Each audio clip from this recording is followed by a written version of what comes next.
So good morning and welcome to the academic training in IT. Always, before I start the introduction, I would like to remind you of how these lectures will work. So first, the speaker will deliver the lecture, followed by a question and answer slot at the end. Okay, you can ask questions via chat. I will read them. Or if you prefer say in voice, just raise your hand and I will give you your turn. As you know, here in IT, we have a solid network infrastructure for moving data around, transferring our knowledge for different fields. This is what I was explaining in the previous lecture from this series. And we are very happy to count with 5 outstanding speakers for this network series. And in this case, today, I'm delighted to introduce you the second speaker, who is Job Snijders.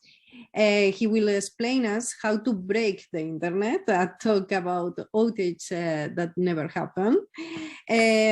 But let me tell you a little bit about him. He's a principal engineer at Fastly, where he analyzes and architects global networks for future growth. Job is a co-chair of many working groups like the IETF Growth Working Group, also the Rerouting Working Group, also vice-president of PeerInDB, director of Root Service Support Foundation. As you can see, he has a lot of roles like this because he has been actively involved in the internet community in both operational, engineering, and architectural capacity. And as well, he's a frequent presented at network operator events, and at the same time, developer in a number of community projects for over 15 years. So I'm sure that we are going to enjoy a lot this lecture today with Job. So please join me to welcome Job Snijders. So now I'm going to share my screen, okay, in order to help with the presentation. So give me a few seconds, Job. Okay, so I hope I will do properly. Share, and then full screen mode. Let me know if, okay, now it's always pause. Okay, let me share screen again. Share. Now I think it's okay. Let me know. Yeah, looks good. Looks good. So then you just tell me, you just tell me to next slide and I will go. Okay, Joe? All right, let's kick this off. Today I want to talk about a computer vulnerability I found in commonly used RPKI software and elaborate what the vulnerability exactly was and how it could impact the global routing system. I really like having a conversation with the audience, but unfortunately I am in my room in Amsterdam and not with you in a lecture room at CERN. So we'll have to improvise with how Zoom works. Please drop questions you have in the chat and I'll either get to them as I see them or at the end of the presentation. All right, next slide, please.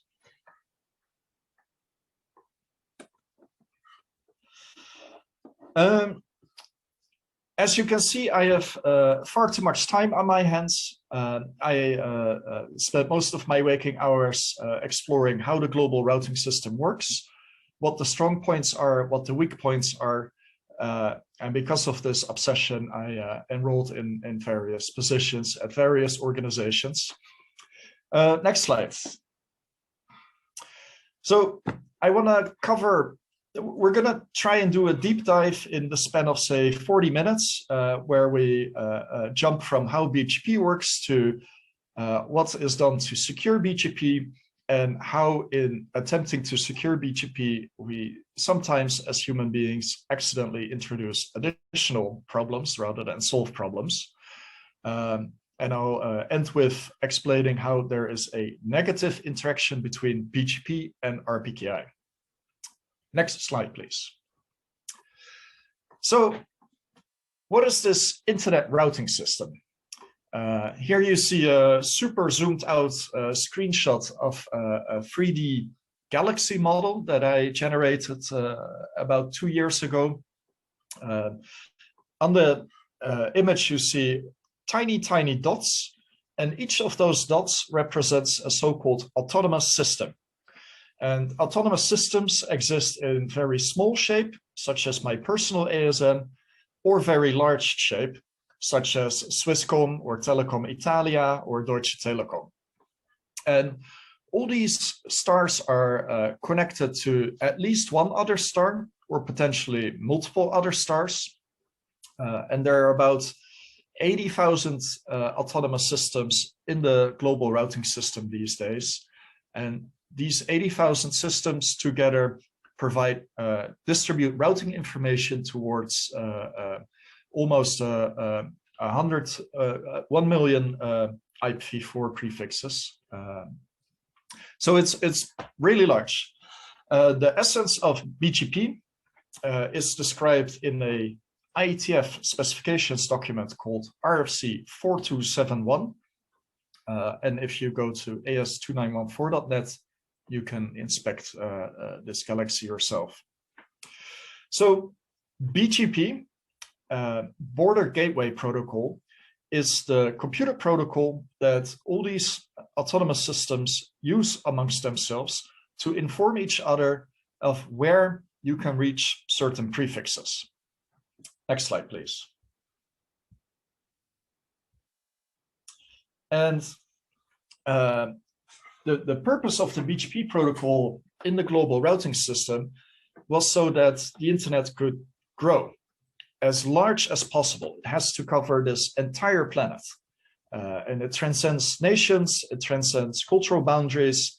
It's really a phenomenal human installation, a human-made structure that exists in our wires and in our computers. And the essence of the BGP protocol, imagine I'm a router and you are a router in a different autonomous system. I will tell you what you can reach through me, and vice versa. You will tell me what I can reach through you. And then together, we both have visibility into what address space is located behind what routers. Now, there is, in the BGP protocol, inherently no security mechanisms. At the time, the routers were severely constrained from a memory and processing power perspective.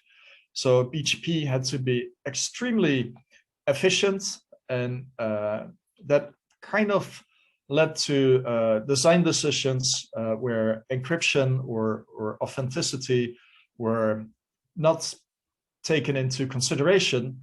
I think because of two reasons. The first one being the constrained resources on all these devices that together form the internet.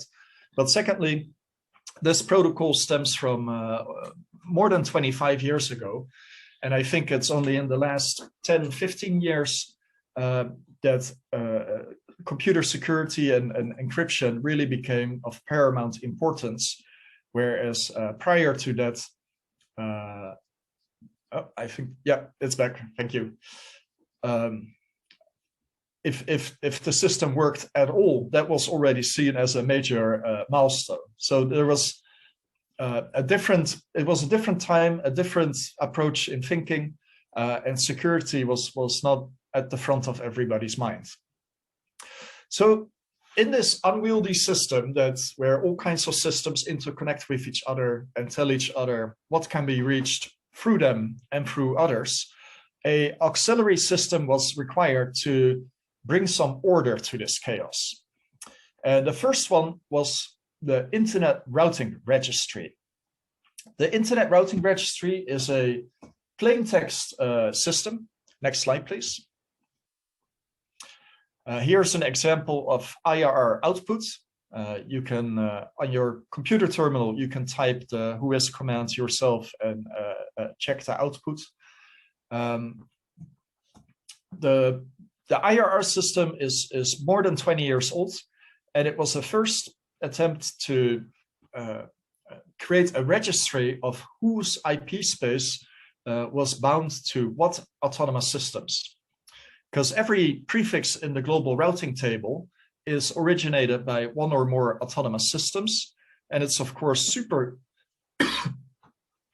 useful to be able to tell where a prefix should originate, because not all of those 80,000 AS numbers are supposed to originate all prefixes. My prefix, the one on your screen, is only supposed to be originated by my ASN, the AS15562 field in this slide. So having an administration of what prefix belongs to what AS number is of paramount importance. Next slide, please. However, there were a few downsides to the IRR ecosystem. The Internet Routing Registry system has no concept of transport security. All information flows unencrypted in plain text over the WHOIS port, port 43. So this is almost unimaginable in 2022, where every website uses HTTPS and all mail servers use TLS, and DNSSEC is widely deployed. But IRR is a system that really comes from a different era. It also has no concept of object security.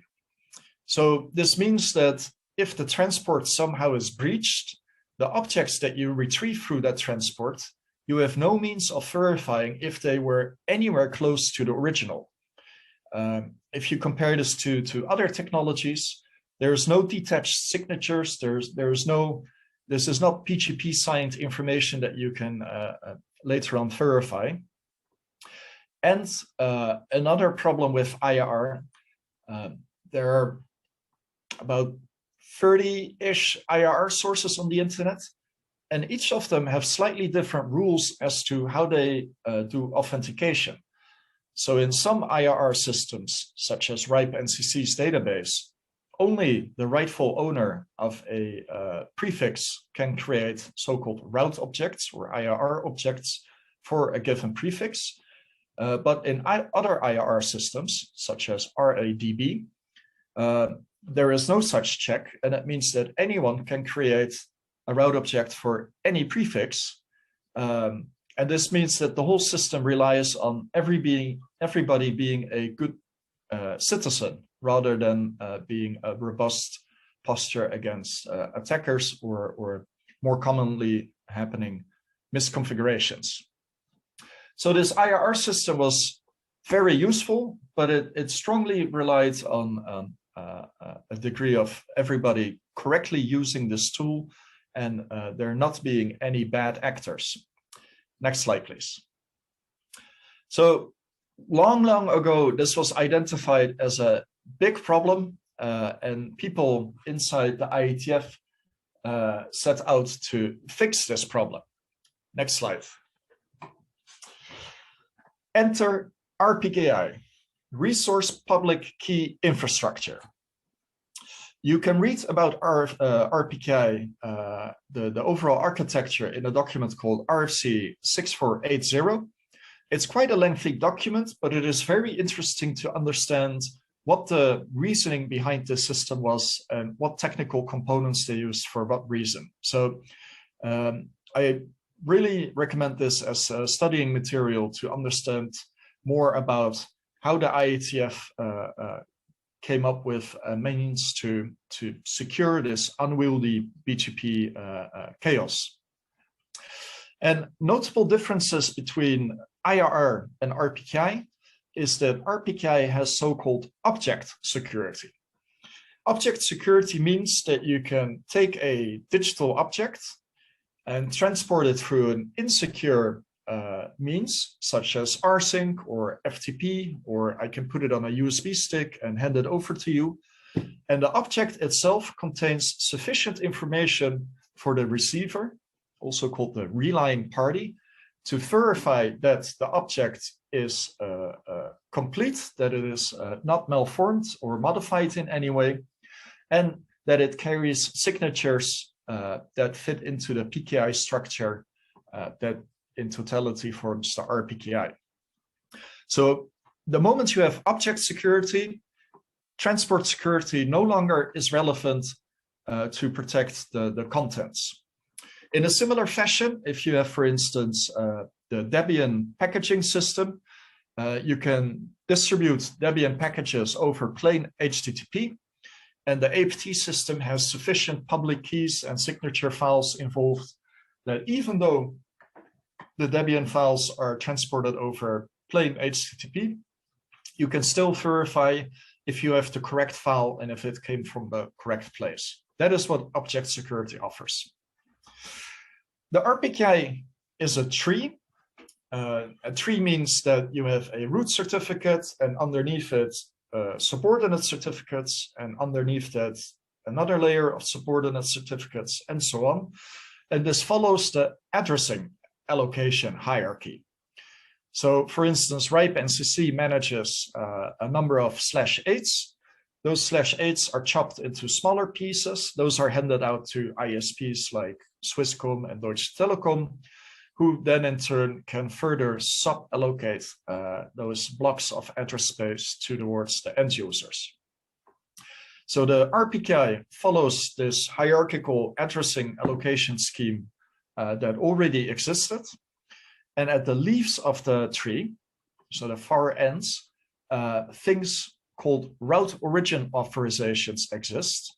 And those are tiny digital objects that bind prefixes to ASNs that are permitted to originate said prefix. Next slide, please. So a way of thinking about the RPKI is that it is a sort of a trap at every layer. And in the chain of certificates, you being at a given point in the tree, are constrained by what are called the subordinate resources of your parent. So unlike with the IRR system, where anybody could document their routing intentions about any prefix, with the RPKI, the trick is that as the certificate chain narrows down further and closer to the end user, the list of prefixes for which the authority is delegated also narrows. And ultimately, this means that a resource holder is a fancy word for IP address owner or prefix owner, can only create ROAs or other RPKI objects that relate to what was delegated towards them. So if you think of this, in a crude analogy could be that in the DNS, if you receive a delegation for a subdomain, your authoritative DNS server can only create entries for labels under that subdomain, and you cannot create entries for domains that were not delegated to you.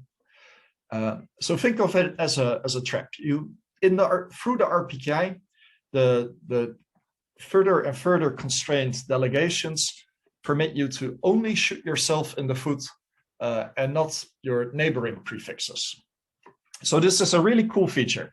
Now let's dive into some details in that regard. Next slide, please. So here we look at a RPKI root certificate. Root certificates are self-signed X509 certificates. And here you see the root certificate of RIPE-NCC, who are responsible for managing IP addresses and AS numbers throughout all of Europe, Russia, and parts of East Asia. And a root certificate has listed as subordinate resources all resources. So you can see in the lower left that ASNs 0 through 4 billion plus a little bit, or 2 to the power of 32, all IPv4 address space and all IPv6 address space is subordinate to this root certificate. In an analogy in the WebPKI, the WebPKI is what is used when you browse to a website and you see that the connection is secure, is that a root certificate is a CA, like Let's Encrypt or GeoTrust or Semantic. And these CAs can create TLS certificates for all domains. And analogous to that in the RPKI, a root certificate or a trust anchor can create delegations or RPKI objects for any resource. So this is like the most powerful certificate that exists. And if the private keys of this certificate would somehow leak out, this root certificate would be able to cause considerable harm. So this is why this type of certificate key pair is stored in a high secure facility in an HSM and also is offline. Next slide, please. Now this is a intermediate certificate. In the bottom of the screen, you see console.rpki-client.org web links. I hope that my slides will be shared later on. And then you can click those to inspect what that looks like. And you can also see command line references for you to execute yourself if you want to get into the nitty and gritty. But in this tree, we just now had the root certificate. And underneath that is a intermediate certificate that is constrained. You see that the subordinate resources list is now way more specific. You see that blocks of ASNs or individual ASNs are listed, no longer 0 up to 4 billion, which would be all ASNs, but this certificate is only allowed to sign for a subset of all resources. Next slide, please. And then as we walk the tree and it becomes narrower and narrower, we now arrive at a RPKI CA certificate that belongs to me and contains my personal AS and IP resources. And you can see that I have one IPv4 prefix, 2 IPv6 prefixes, and 1 ASN.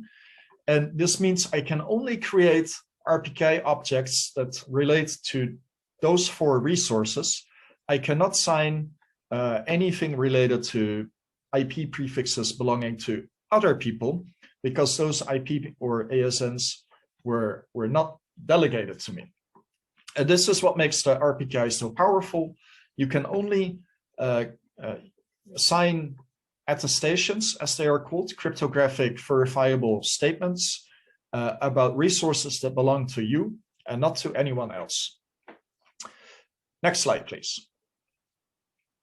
So now we zoom even deeper into the tree and we look at a so-called ROA, a route origin authorization. And a route origin authorization is a cryptographic attestation, a cryptographic verifiable message that binds prefixes to an AS. And what it means that it's cryptographically verifiable is that I created this digital object, put a signature on it, a reference to my parent, which would be the previous slide, and that contains a signature and a reference to its parent. And you can walk this tree all the way back up to the trust anchor. And at each step, you can check if the parent and the child indeed are related to each other through cryptographic signatures. And in practice, this means that all you need to do to operate a network and do RPKI-related operations, if you trust the trust anchor, this is called assumed trust, then from there, you can trust all the signatures in the tree and verify all those signatures. And this is derived trust. And the totality of that makes that I can pull in hundreds of thousands of RPKI objects. And for all those objects or files, verify if they belong in the tree. And then, if so, use the output in my BGP processing. Next slide, please. You can inspect these objects yourself. A tool I recommend to explore the RPKI on the command line is the OpenBSD RPKI client utility. It's written by a group of people that overlaps with the OpenSSH development team. As you know, OpenBSD has a an obsession with security, and this obsession is also expressed or manifested in the design of this utility. So it's gone above and beyond to attempt to make the world's most secure RPKI validator. You can quite easily install it. There's packages for many operating systems, including Mac OS X, Linux, FreeBSD, Alpine, you name it. This is portable software, so you don't need to run this software on OpenBSD. It is software that exists inside the OpenBSD project, but can be run on any type of Unix computer. And what we're doing here in the first two steps, you install the utility, you run it once, and then you can use this utility to inspect RPKI objects. So on line 3, you see that I specify -t and then a /etc/rpki/ripe.tel. This specifies what trust anchor should be used for this operation, and then the -f option, which points at a specific object in the RPKI repositories, and then it prints in human-readable format some details about what the relationship to its parents are, and what prefixes and are tied to what origin ASN. Next step, please. Next slide, please. So what do we do with all this RPKI information? The trick is that in the one hand, you have all these RPKI ROAs that are created by network operators, where they say, this prefix must be originated by this specific ASN. And on the other hand, you have BGP routers that receive BGP route announcements from the hostile world. So through transit providers, through internet exchanges, through private peering sessions, any eBGP input where you receive route announcements. You can compare each of those route announcements to the RPKI ROAs and then decide if the route announcement is valid or not. Next slide, please. So to illustrate this, in the left hand, we have a RPKI ROA that went through the validation process, then was transformed into a so-called validated ROA payload. This is essentially a plain text representation, and that information can be used in BGP route decision making. So you see in a slightly pink the prefix in both the VRP in the left side and the output of an inspection of a BGP router on the right side. And we can see that the prefix and the origin ASN in both the ROA or the VRP and the routing table entry match with each other. To understand in greater detail how this works, I recommend reading RFC 6811. This is only a few pages long. It's a very readable technical specification. Highly recommended. It should only take you an hour or so to dig through and understand. So put it on your reading list, please. Next slide, please. This RFC 6811, it describes an algorithm how to map or how to process a BGP route announcement, which could potentially be a misconfiguration or an attack, and compare it to information found in the RPKI system. And there are three possible outcomes of this validation algorithm. A route can have the valid state. This means that the route was covered by an RPKI ROA. So an operator or the resource holder, the owner of the IP prefix, went through the effort to create an RPKI ROA. And the BGP route announcement that was received from some neighbor somewhere matches the constraints listed in the ROA. And that makes a route valid.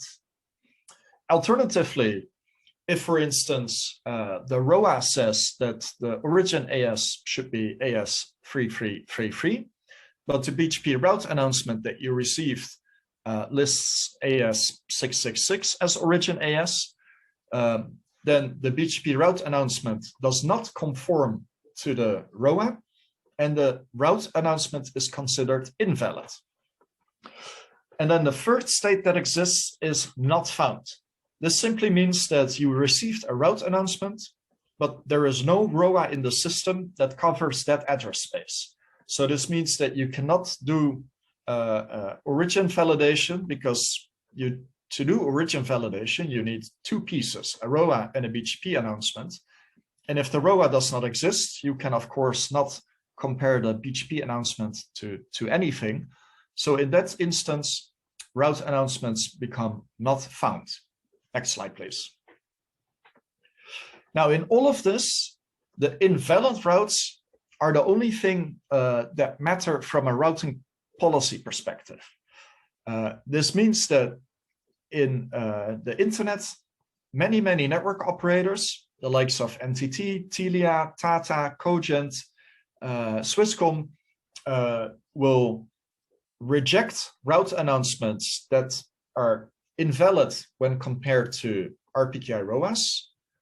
And at the same time, keep in mind that whether they are valid or not found is not relevant. In routing policies, we only look for what is invalid and reject those. And whether it's valid or if no ROA exists, those two states are the same. So the trick is not to only accept valid routes. The trick is to only reject invalid routes. Next slide, please. Now, let's dive into problems, potential for problems in the RPKI, and how that could manifest itself in a dangerous way in the BGP plane of existence. A RPKI ROA has a very specific data structure. In the IETF RFCs, this data structure is described in a notation language called ASN1. And on the screen, you see a representation of that ASN1 data structure. So a ROA is composed of one origin ASN and then one or more IP blocks. And in each IP block, you specify the address family. So it could be IPv4, IPv6. And then within that struct, the address is specified, which is done with a so-called bit string. And a thing called a maximum length integer is also specified. So imagine you have a prefix, something /48. A RPKI ROA permits you to specify that something /48 up to /56 can be originated by the AS specified in the AS ID field. Now, what is this max length thing? I'll be honest with you, it is an awfully complicated field that is misunderstood by many people. And I wish it never existed, because it was a sort of a shortcut. People thought it would be cool if you could use a single ROA to specify the equivalent of many ROAs. So if you have a ROA that specifies a /48 max length /49, that is the equivalent of the /48, the lower /49, and the upper /49. So these three entries are then compressed into a single thingy by using max length as a sort of macro functionality. This is what I would call a premature optimization. But max length is where our vulnerability is hidden.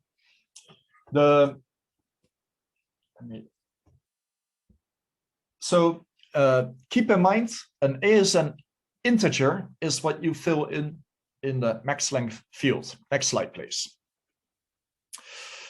Now, it is technically possible in ASN1 integers to specify any type of number. So a ASN integer can be a negative number, it can be 0, or it can be an extremely large number, such as a quintillion something. It's a very flexible data structure.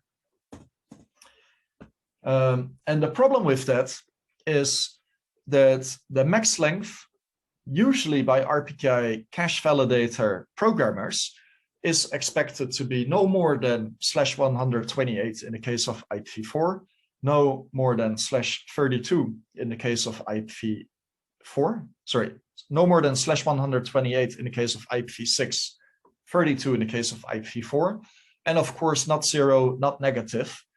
And this focus on the what possible values could be in the prefix length may trick programmers into thinking, oh, I'll just use an unsigned integer in the C programming language, which can technically store up to 256 values. But of course, a prefix with a maximum length of 200 does not make any sense. And this is called a contextual overflow, because you can fit a large integer in a place where it's not supposed to exist. And if programs do not check for whether the value that is in that field contextually makes any sense, bad things can happen. Next slide, please.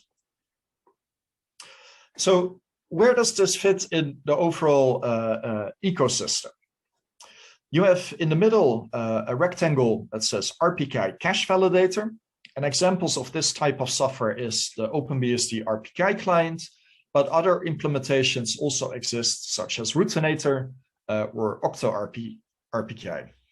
And these programs, they connect to RPKI repositories on the wild internet and slurp in objects to construct that tree that we discussed earlier. Now, the problem is you don't necessarily, because you're connecting outwards to these RPKI repositories, you don't know if those repositories contain bad or hostile or malformed data. It is the job of the RPKI validator to pull in this potentially hostile data, validate it, confirm all the signatures, see if the signature chain connects back up to the trust anchor. And only if everything checks out, then the validated ROA payloads can be transported to eBGP routers, where the eBGP routers do that check that we discussed earlier, where in the one hand, they have the VRPs, and in the other hand, the BGP route announcements, and then check if the BGP route announcements are invalid or not. Next slide, please. But in the case of the max length contextual overflow, an interesting phenomena comes into existence, because the max length field can be part of a correctly signed ROA, even though it is an incorrect ROA, but technically you can fit a little bit of a too large number in that field. If the RPKI validator does not perform this check, then the eBGP routers that connect to the validator will receive VRP entries where the maximum length field is too large, and then they will disconnect the session to that validator. The session between the validators and the eBGP routers are called RTR sessions, RPKI to router protocol. And this is a super lightweight, simple binary protocol to efficiently transport not all the certificates, not all the RPKI metadata, but only those VRP entries that tie an origin ASM to a prefix. And if they receive malformed RTR packets, which could come into existence because somebody created this malformed ROA with a little bit of a too large max length field, it passed through the signature checks and was then emitted into the RTR stream. These RTR packets, or PDUs as they are called, are transported to the router, and the router will check if the do the contextual aware check whether max length makes any sense or not. And if not, the entire session is disconnected, which means that the router loses visibility to all RPKI ROAs that came transformed through that particular validator. And next slide, please. Now, the expectation would be that if the RTR sessions are disconnected, that all routes flip to state not found, because the eBGP router no longer has this set of VRPs in its one hand. So that disappeared. It only has BGP route announcements in the other hand, and it cannot do the RPKI origin validation check because the VRPs disappeared the moment the RTR session was disconnected. And then routes should be tagged with the validation state not found, right? Unfortunately, there are some second order effects to this that nobody had foreseen, because in and of itself, the disconnection of the RTR sessions should not be a bad thing. The RPKI origin validation architecture was designed to be incrementally deployable, which means that nobody was expecting there to be a flag day and suddenly 100% of the internet is protected by RPKI ROAs. Instead, a gradual progression of deployments was anticipated. So this means that RPKI-enabled networks and networks where RPKI is not enabled coexist and will coexist for many years. So in and of itself, the disappearance of an RTR session is the same as a network not doing RPKI. RPKI is an optional security mechanism. So turning RPKI off removes that optional security protection mechanism, but should not be the end of the world. Unfortunately, there were two aspects and potentially more that were not foreseen. The first one is that some network operators would reflect the current RPKI validation state as seen on the eBGP router. So BGP route announcement comes in, the router compares it to the VRP set, and it decides it's valid or not found. Valid if it found a matching ROA, not found if there is no matching ROA. And depending on that decision outcome, it would tag a route with a community or a different community. BGP communities are sort of post-it notes that you can stick on route announcements and use in your routing policy to organize route announcements. So another example of a use of a BGP community is that you mark all route announcements you received in, say, Switzerland. You mark them differently than all route announcements you received in Germany, and differently than all route announcements you received in the Netherlands.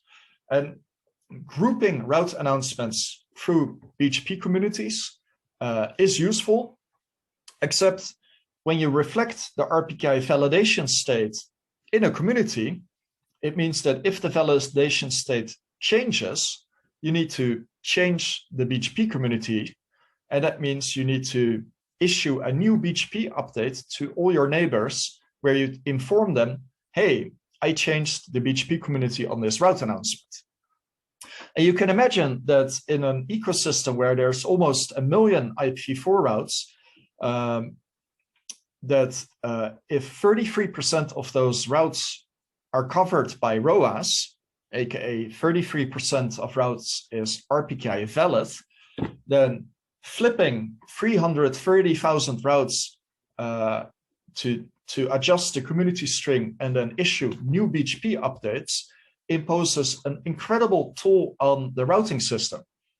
Suddenly, if your RTR session goes down, every BGP router on the internet needs to, that associates validation states to communities, would need to issue new BGP updates to all its neighbors with the new BGP community string. And those neighbors also pass on that message. So an incredible amount of churn, of messaging churn, comes into existence if RTR sessions unexpectedly disappear. So that's one problem. The amount of BGP churn goes up if RTR sessions are flapping or disconnected because of, for instance, a maxlen length contextual overflow. But there were also other problems that were found in the field.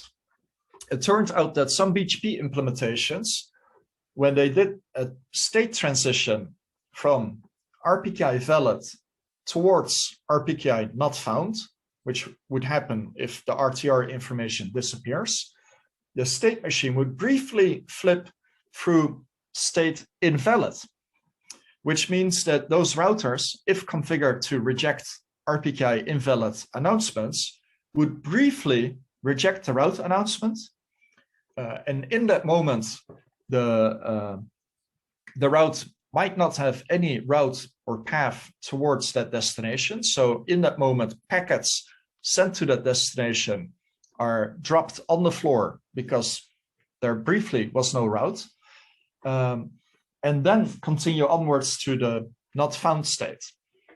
And these implementations where the state machine was incorrectly implemented, the vendor said, well, it's only a few microseconds that this invalid state lasts. But if a router is really busy, those microseconds might last seconds, or maybe even if we're really unlucky, minutes. And how this, a busy system will of course take more time to process each individual message, and the busier it is, the longer things take. So if you combine these two aspects, that the disappearance of RTR sessions causes routers to send lots of updates to neighbors to inform them of the new BGP community string, it higher the load on the system.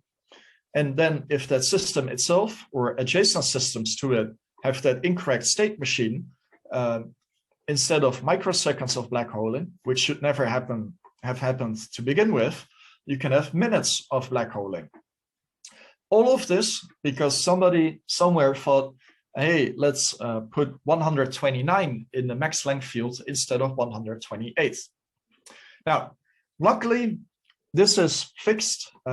I found this problem earlier than the bad guys, and I could inform everybody, all the stakeholders, that there was this problem and that everybody immediately needed to update their software. So nowadays, if you would create this type of malformed ROA, you would not see impact on the internet. But if, say, 2 years ago, somebody would have created that type of malformed ROA, it might have taken entire cloud companies offline or caused significant issues in the world's largest transit providers. So this is the outage that never happened because we found it in time. Next slide, please. So if you are going to deploy RPKI Origin Validation, or if you want to read about how to do this in a safe and sane way, I put together a guide on the bgpfilterguide.nlnoc.net. This is informal documentation about various router vendors and how to configure RPKI and what to do, what not to do. And one of the most important lessons is that if you have the BGP system in its totality, all the routers that together form the internet, and you have the separate system RPKI, that you should make use of the RPKI to reject invalid announcements, but not modify or manipulate any route announcements based on information coming from the RPKI. So rejecting routes is a good thing, but for instance, tagging a route with this was valid or this was not found is a practice that will result in second order effects that are detrimental to network operations, because if there's any type of issue in the RPKI ecosystem, so this could mean RTR sessions go down because of some kind of defect, or you're upgrading an RTR server and there's no redundancy, or an RPKI tree becomes invalid because a certificate revocation list expired, or there's many things that can make the RPKI system temporarily disappear. And if the RPKI system temporarily disappears, you do not want any routing churn in the BGP system triggered by the act of disappearance of the RPKI ecosystem. So manipulating BGP route attributes or path attributes, as they are called, based on a different system. If there's instability in that different system, it will be reflected in instability in the BGP system. So these systems are tightly intercoupled, and there's a very specific use case how to use them correctly together. And you should be careful not to become overeager and accidentally tie the fate of one system into potential instabilities of the other system. Next slide, please. So wrapping this up, when you write validation software, the validator is sort of a firewall between the hostile outside world and your fragile BGP routers. And this validator should really make sure that any and all fields that could potentially contain unexpected data, and unexpected data could really be as simple as one value higher than you anticipated, to check for all the fields and whether they conform to the specifications and make sense. And if not, you end up with security issues that are published as CVEs. If you click the link, you can find a more detailed write-up of how exactly this issue manifests itself. And then secondly, the lesson is to be very careful when binding two systems together, that instability in one system does not exacerbate into instability in the other system. Final slide, please. So with that, I hope you were entertained, hope you were informed, and I would love to open up the microphone or the chat box for questions, comments, discussion, anything you want to ask me about RPKI or BGP or the global routing system.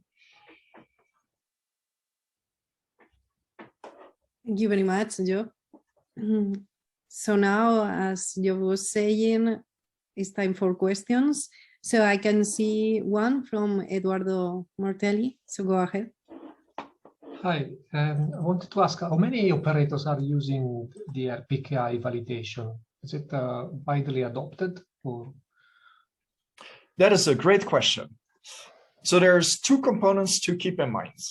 There is folks who create ROAs for their prefixes. This is not necessarily the same group of people using that published information to make routing decisions. So at this point in time, roughly 33% of prefixes in the global routing table is covered by RPKI ROAs. And that 33% represents more than half of internet traffic in the global internet system. So you could say that if you look from a bits per second on a planetary scale, half of the traffic is covered by RPKI ROAs. And then the other actor in the system is people using those ROAs to make routing decisions. And that number is probably less than 1,000 ASNs out of the 80,000 are doing RPKI origin validation. Now you may say, hey, only 1,000 out of the 80,000. But the cool thing is that out of those 1,000, the world's largest transit providers and the world's largest internet exchanges are part of that 1,000.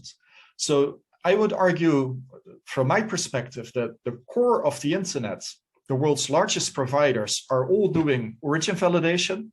And then the smaller networks at the edges, so like enterprise networks or networks whose core business is not providing internet, but just they have a different core business, like banking, and they connect to the internet to offer the banking service.